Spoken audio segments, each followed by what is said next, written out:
So to me, Deku represents the numbers 1, 7, and 9. These are the traits connected to the number 7, right? Thorough, analytical, researching, and knowledgeable.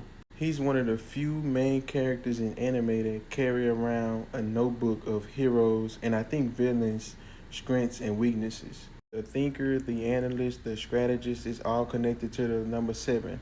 Long term planning, calculated moves. Number 7.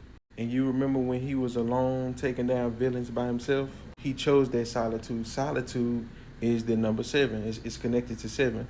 Numbers have positive and negative traits to them in numerology, and that's one of the negative traits of 7.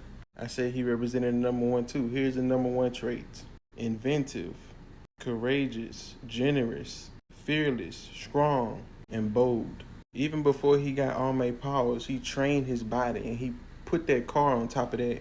I think the hill too, right? Even without powers, he always sticks his neck out and try to sacrifice himself to save other people. It takes a lot of courage in a world full of heroes and you have no quirk, right? And one of the negative traits of the number 1 is stubborn. Remember when he was out there solo and All Might tried to bring us some lunch and he was denying all help and everything? He's stubborn. These are the traits of number 9 right here: humanitarian, generous, energetic, courageous, just like number 1, inspirational, good organizer, strong-willed.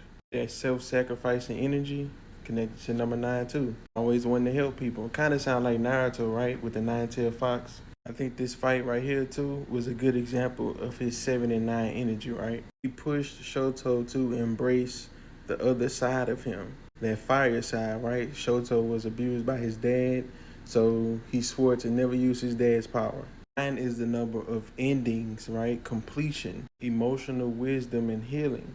And his life affected Shoto to embrace that power because it's his power, it's not his dad's power.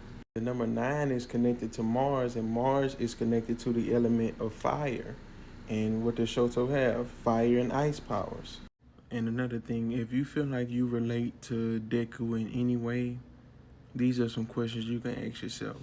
Sometimes we relate to anime characters, not even just anime, but cartoons, musicians, artists, entertainers, in movies, TV shows, and music. When you're drawn to a character, you should ask yourself why. And I feel like these questions pretty much, is symbolic to Deku. What part of myself do I feel like is not enough, and where did that belief come from? When have I felt overlooked or underestimated, and how has that shaped me? Who am I still trying to prove myself to, and why does their opinion matter so much? Do I give more to others than I allow myself to receive?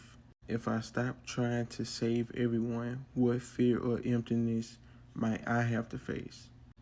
Do I carry pressure to live up to someone else's legacy or expectations?